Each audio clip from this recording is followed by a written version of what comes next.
Hey everyone, Michael O'Brien here, and today I have an early Christmas present for you.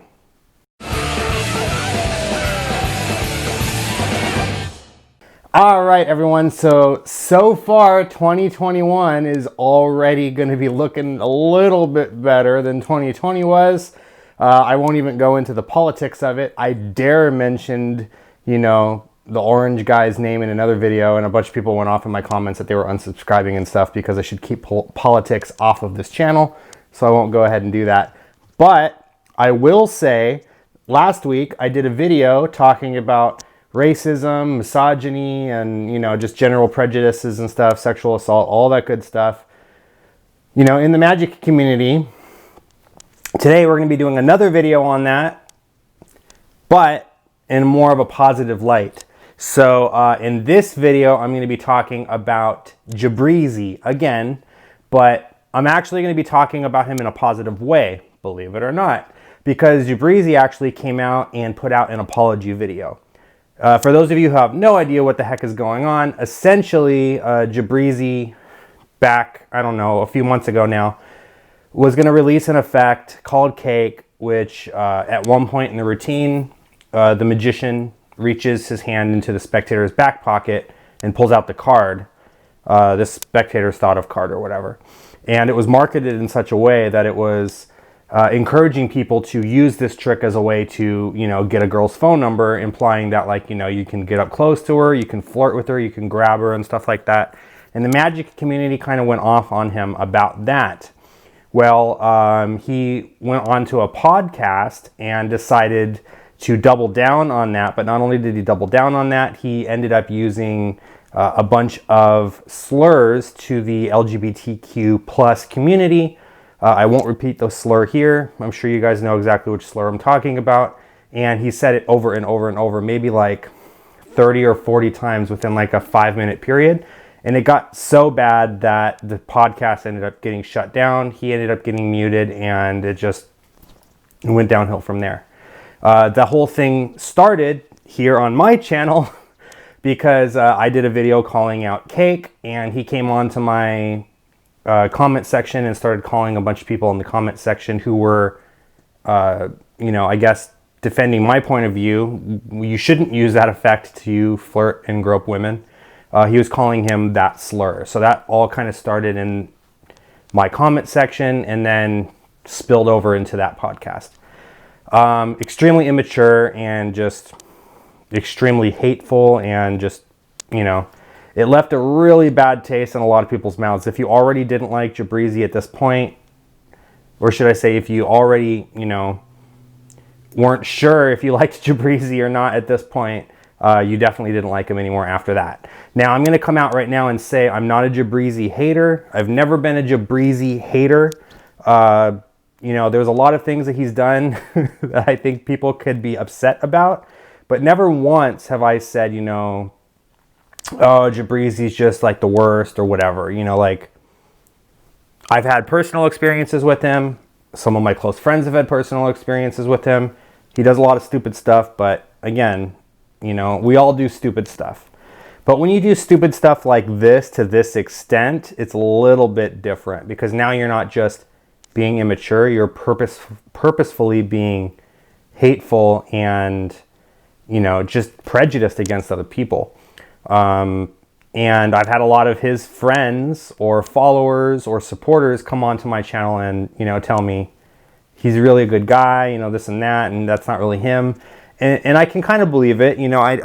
I think genuinely or generally he's a good person. But when you say and do things like that, and you're constantly, doing things to just make people angry, and the reason that you're doing it is so you can be a troll, again, it leaves a bad taste in people's mouth. But in this video, I promised I wasn't going to just talk crap, because he did come out and put out an apology video, and I wanted to talk about the apology video specifically.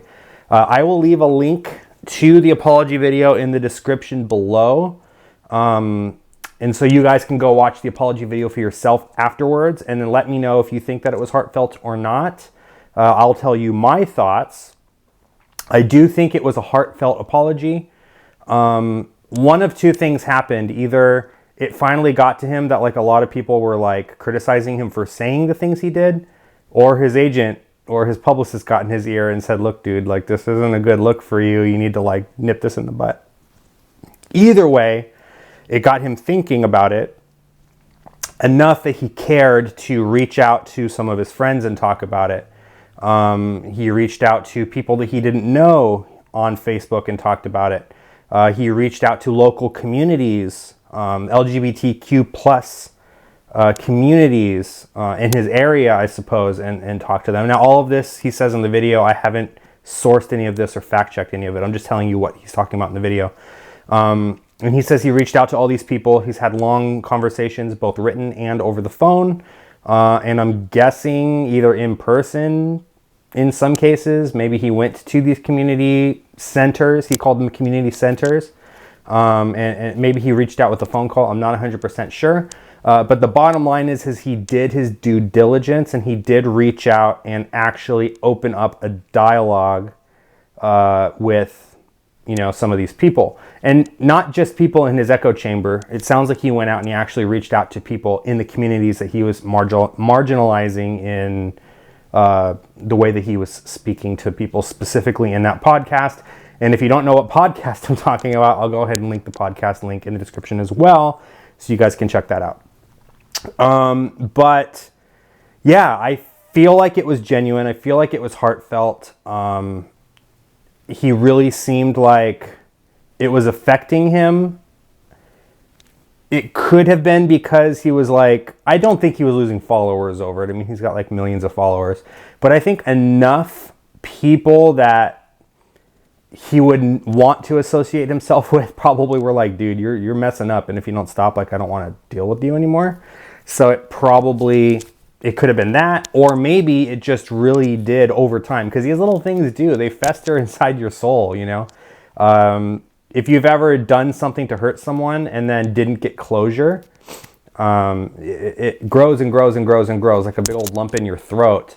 So, I mean, that could have been what happened. And if that's the case, you know, again, I give him, you know, I give him all the credit in the world for coming forward and, you know, stepping up like a man, owning it, saying, you know what I did was wrong, and I truly am sorry. And he looked dead into the camera, straight face, no like, like none of that stuff, just straight face, like looked into the camera and apologized. You can take the apology as you want. I want you guys to watch the apology video yourself, so you guys can kind of get a feel from his perspective and kind of craft your own opinion of it. But I am going to set the record on this channel. The official stance for Michael O'Brien is that, you know, he has made the right choice in stepping in the right direction. Now, what he needs to do after this, of course, he can't just make an apology video and then go back to his own ways. What he needs to do now is he needs to walk the walk and not just talk the talk, so to speak. He needs to go out and he needs to live the apology. You know, he needs to do what he can to show that he really truly is sorry. But anyways, I just wanted to put that out there for you guys. Jabrizi, if you're watching this, I really appreciate what you did. I appreciate what you said. If I said anything that offended you personally, I apologize. Like I said, I'm not a Jibrizi hater. There are plenty of Jibrizi haters in the world, and I've spent a lot of time on the Facebooks defending Jibrizi, saying to other magicians that they just need to like chill out and whatever. But this was the one thing that I couldn't defend Jibrizi on. I had to speak up against it, and I had to, you know, tell it like it is or whatever. So Jibrizi, if you're watching this, I appreciate it. Thank you so much. I know a lot of people appreciate it, and you're going to get backlash regardless. I'm sure people are going to say that the video that you put out was just a publicity stunt, and I can kind of see their points too. But at the same time, I can look at that video and I can say I do genuinely think that it was heartfelt, and I appreciate it. I know a bunch of people appreciate it. Jibrizi, thank you so much. Anyways, that's my thoughts on this whole thing. I just wanted to wish you guys an early happy holidays, Merry Christmas, Hanukkah, Kwanzaa, whatever it is that you guys celebrate.